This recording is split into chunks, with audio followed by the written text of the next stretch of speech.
વૈશ્વિક પરિસ્થિતિ જે રીતે ઉદ્ભવે છે એવી રીતે લઈને એનર્જી બચાવવા માટે કરકસર પગલાં લેવા માટે જે સૂચના પ્રાપ્ત થયા છે આ સૂચનાના ભાગના અનુરૂપમાં જિલ્લા વહીવટીતંત્ર દ્વારા તમામ ફિલ્ડ ઓફિસર્સને સૂચના આપવામાં આવી છે કે ફિલ્ડમાં જે છે આપણે ઇંધણની બચત થાય અને એનર્જી સેવિંગ ઉપર ખાસ પગલાં લેવામાં આવે. સાથે સાથે એવું પણ સૂચના આપવામાં આવી છે કે આજની જે આરઓ મિટિંગ છે જે કલેક્ટર કચેરી ખાતે છે ત્યાં પ્રથમ વખત આપણે બધાને ડિજિટલી જોઈન કર્યા છે. નોર્મલી આપણી પ્રથા છે કે આપણે ફિઝિકલી તમામને બોલાવતા હોઈએ છીએ, લેકિન આ કરકસર પગલાંની ભાગરૂપમાં આજે આરઓ મિટિંગમાં તમામ ફિલ્ડ ઓફિસર્સને ઓનલાઈન હાજર રહેવાની સૂચના આપવામાં આવી છે, જેથી આપણે ઇંધણની બચત થઈ શકાય. અને સાથે સાથે આવનારા દિવસોમાં પણ જે પણ મિટિંગ્સ તમામ બીજા વિભાગો દ્વારા લેવાની હોય મહદઅંશે પ્રયત્ન કરે કે જ્યાં જરૂરી નહીં હોય ત્યાં તમામ વિભાગ જે છે પોતપોતાની મિટિંગ્સ જે છે આ ઓનલાઈન લે એવી સૂચના અને નિર્દેશ પણ આપવામાં આવ્યા છે. ડિજિટલ સેન્સસ 2027માં હાઉસ લેવલ ઇન્યુમરેશનની જે સેલ્ફ ઇન્યુમરેશનની કામગીરી છે આમાં રાજકોટ જિલ્લામાં અત્યાર સુધીમાં ગઈકાલે સાંજ સુધીમાં 10,021 જે હાઉસ હોલ્ડ છે આનું ઇન્યુમરેશન કરવામાં આવ્યું છે. અને આખા રાજ્યમાં રાજકોટ જે છે આ સેકન્ડ સ્તર ઉપર આજે આપણા અમદાવાદ પછી સૌથી હાઈએસ્ટ જે સેલ્ફ ઇન્યુમરેશન છે. આ તમામ મીડિયાના મિત્રોનો પણ ખૂબ ખૂબ આભાર કે આપ લોકોએ આ માહિતીને દરેક ઘર સુધી પહોંચાડવાનું પ્રયત્ન કર્યું છે, જેથી રાષ્ટ્ર નિર્માણની આ કામગીરી છે આમાં આપણે ખૂબ સારી રીતે કામગીરી કરી રહ્યા છે. મારી અપીલ તમામ રાજકોટના નગરજનોને છે કે વધુમાં વધુ se.census.gov.in પોર્ટલ ઉપર જઈને પોતાનું સેલ્ફ ઇન્યુમરેશન કરે અને એક 16 ડિજિટની જે એચથી શરૂ થતી આઈડી છે આઈડી સાચવીને રાખે. જ્યારે પણ આપણા ઘરે ઇન્યુમરેટર્સ આવશે, ગણતરીદારક આવશે, ત્યારે આ લોકોને બતાવવાની રહેશે, જેથી આ લોકો આ કામગીરીને ઝડપથી પૂર્ણ કરી શકાય. આપણે બધાને ખબર છે કે આવનારા દિવસોમાં મોન્સૂન આવશે, તો મોન્સૂનની તૈયારીને ભાગરૂપે વહીવટીતંત્ર દ્વારા તમામ ફિલ્ડ ઓફિસર્સને સૂચના આપવામાં આવી છે કે મોન્સૂન રિલેટેડ જેટલી પણ પ્રી મોન્સૂન કામગીરી જે છે આને એક વખત ફરીથી રિવિઝિટ કરી લે. આપણું જે ડિઝાસ્ટર કંટ્રોલ રૂમ જે છે આ ડિઝાસ્ટર કંટ્રોલ રૂમ આપણું ચાલુ છે અને રાઉન્ડ ધ ક્લોક ચાલે છે. 1 જાન્યુઆરીથી બીજા વિભાગોથી પણ આપણે અધિકારી લઈને 24/7 ચલાવીએ છીએ. આ કામગીરી પણ શરૂ થઈ જશે. સાથે સાથે ડિઝાસ્ટરના જેટલા પણ ઇક્વિપમેન્ટ છે જે પણ અગાઉમાં સરકાર દ્વારા આપવામાં આવ્યા હોય અથવા આપણે અહીંયા જિલ્લા તંત્ર તરફથી વિકસિત કરવામાં આવ્યા હોય આ તમામને અદ્યતન કરવા અને રિપેરિંગ કરવા અને આના સારી પરિસ્થિતિમાં લાવવા માટે સૂચના આપવામાં આવે છે. તમામ રેનગેજથી લઈને ડિઝાસ્ટરના જે બોટ સુધીના જેટલા પણ ઇક્વિપમેન્ટ છે આ તમામને દુરુસ્ત કરવાની સૂચના આપવામાં આવી છે. અને સાથે સાથે ફિલ્ડમાં તમામ જે પણ જોખમી બિલ્ડિંગ્સ જે છે અથવા જોખમી વૃક્ષો જે છે આનું ધ્યાન રાખીને જંગલ કટિંગથી લઈને નોટિસ વગેરે આપવાના, ઇવેક્શન કરાવવાના આ તમામ સૂચનાઓ જે છે આપવામાં આવી છે. અને હું અપેક્ષા રાખું છું કે તંત્ર દ્વારા આવનારા મોન્સૂનમાં આ તમામ તકેદારીના ભાગરૂપે કોઈ પણ બનાવ ના બને અને કોઈ પણ સંજોગોમાં બનાવ બને તો આ બનાવને ઝડપથી પહોંચીને હાથોહાથ જે છે અને જે છે આનો અહેવાલ આવે અને આના જે પણ કમ્પન્સેશન અથવા સહાય હોય અમે પ્રયત્ન કરીશું કે વિધિન 24 અવર્સ જે છે આ સહાય બધાને ચૂકવી શકીએ.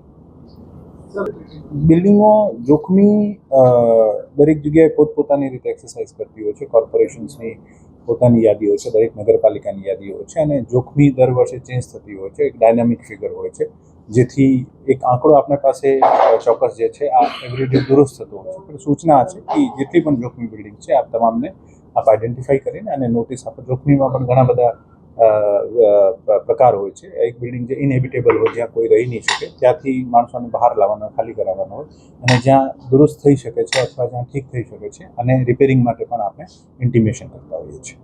રાજકોટ જિલ્લાના અમુક ગામોમાં માહિતી આપને છે આ પણ અપડેટ થઈ છે, ઓછા થયા છે, આપણે માહિતી ઓછા થઈ ગયા છે. અત્યારે ડીઝલ પેટ્રોલ ડીઝલની આપણા જિલ્લામાં ટોટલ જે છે આ 361 પેટ્રોલ પંપ્સ જે છે આ કાર્યરત છે અને આ 361માં IOCLના 108, BPCLના 82, HPCLના 86, ન્યારાના 59, શેલના 8 અને રિલાયન્સ જીઓના 18 પંપ આવે છે. આ તમામ ઓઇલ માર્કેટિંગ કંપની સાથે સતત વહીવટીતંત્ર સંકલનમાં છે અને અમે પ્રયત્ન કરીએ છીએ કે દરેક જગ્યાએ પૂરતો જથ્થો અવેલેબલ રહે. આજની તારીખમાં પેટ્રોલનો જે આપણો સ્ટોક છે આ 46% પેટ્રોલનો સ્ટોક અવેલેબલ છે અને ડીઝલનો 33% સ્ટોક્સ અવેલેબલ છે. અને તમામને સૂચના આપવામાં આવી છે કે કોઈ પણ પંપ ડ્રાય નહીં થાય અને અથવા માણસો જતા હોય તો આને નિયમિત પુરવઠો જે છે આ પૂરો પાડે. મોરબી પંથકમાં સર ખેડૂતોને ડીઝલ નથી મળતું એવી ફરિયાદો સર મોરબી હાઈવે ઉપર પણ પેટ્રોલ પંપમાં ડીઝલ અમુક પેટ્રોલ પંપ અથવા વિસ્તારમાંથી એવી સૂચનાઓ મળતી હોય છે જેથી સંબંધિત IOMC ઓઇલ માર્કેટિંગ કંપનીઝને વાત કરીને આને પુરવઠો ઝડપથી મળી જાય અને અગવડ ના પડે ખેડૂતોને અથવા રાહગીરોને. મોટા કમર્શિયલ ટ્રક્સ વગેરે નાના વ્હીકલ્સને પણ આને માટે સૂચના આપે. સાહેબ તમે જે કીધું 361 હા, એમાંથી બંધ કેટલા છે?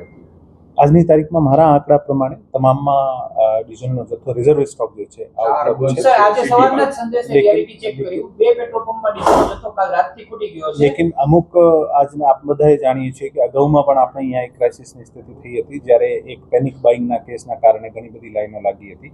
એવા કેસીસ થતા હોય છે. એવા કેસીસમાં પછી આપણે આને વાત કરીને ઓઇલ માર્કેટિંગ કંપનીને વાત કરીને આને ઝડપથી ડીઝલ અથવા પેટ્રોલનો જથ્થો જે છે સમયસર મળે આને માટે આપણે પ્રયત્ન કરીશું કે આ ચાર જે છે અને રૈયા ચોકડી પાસે રૈયા ચોકડીથી આગળ નિયારાનો મળી છે અને ઓઇલ માર્કેટિંગ કંપનીને જાણ કરવામાં આવી છે કે આની ઝડપથી રિફિલિંગ કરો. સાહેબ અત્યારે ખાસ જે ક્રાઇસિસને લઈને અમુક જગ્યાએ કેરબા લઈને ડીઝલ લેવા જતા હોય છે તેને લઈને કોઈ ખાસ સૂચનાઓ પેટ્રોલ પંપમાં લાસ્ટ ટાઈમ જ્યારે આ ક્રાઇસિસ ડેવલપ થયો હતો ત્યારે જે રાજ્ય સરકારની તમામ સૂચનાઓ હતી કે ખેડૂતો વગેરેને જે કેરબામાં અલાઉ કરવાના છે એવી રીતે આપણે અલાઉ કરીએ છીએ.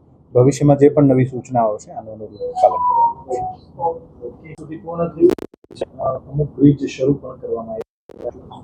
રાજકોટ જેતપુર હાઈવે મેં 2 દિવસ પહેલાં મારી PD સાથે ચર્ચા થઈ છે અને આની સાથે થયેલ ચર્ચા મુજબ આ જે હાઈવે છે આનું કામ જે છે આજે 70% પૂરું થઈ ગયું છે અને સતત ministry off road transport, national highway અને સ્ટેટનો R&B ડિપાર્ટમેન્ટ અને જિલ્લા વહીવટી તંત્ર કોન્સ્ટન્ટલી હાઈવેની એજન્સી સાથે સંપર્કમાં છે. અમે પ્રયત્ન કરીએ છીએ કે મોન્સૂન પહેલાં વધારાના જે 2-3 બ્રિજ છે આ પણ ચાલુ થાય અને જે છે કે કામમાં ઝડપ આવે. છેલ્લા 6-8 મહિનામાં આ કામમાં ખૂબ સારી ઝડપ આવી છે અને આના કારણે જ હું કહી શકું કે લગભગ 32% વર્ક જે છે આ છેલ્લા 8-10 મહિનામાં થયું છે. જ્યારે મેં જોઈન કર્યું હતું ત્યારે આ 39% હતું. અત્યારે આપણે 70% સુધી પહોંચી ગયા. 36% હતો ત્યારે 70% સુધી પહોંચી ગયા છે અને અમે પ્રયત્ન કરીએ છીએ કે મોન્સૂન પહેલાં જે 2-3 રિમેનિંગ બ્રિજ છે આ ચાલુ થઈ જાય જેથી ઓછામાં ઓછા ડાયવર્ઝન હોય અને જે એક અમદાવાદ રાજકોટ સિટીથી નીકળતા જે 1-2 બ્રિજ છે આ આમ પણ હાઈરેજ બ્રિજ છે અને ત્યાં ટ્રાફિકનો એટલો પ્રશ્ન નથી. મૂળ ઈચ્છા છે કે કોઈ પણ ટ્રાફિકના પ્રશ્ન જે હોય આને સોલ્વ કરવામાં આવે. અગાઉમાં પણ જ્યારે આ પરિસ્થિતિ થતી હતી ત્યારે માર્શલ્સ અને ક્રેન્સ વગેરે રખાવીને આપણે રાઉન્ડ ધ ક્લોક પોલીસ ટ્રાફિકની ડિપ્લોયમેન્ટ કરીને આ બધી કામગીરી કરતા હતા. પ્રયત્ન કરીશું કે ઓછામાં ઓછી અવગત થાય ને કામ ઝડપથી પૂરું થાય. Thank you.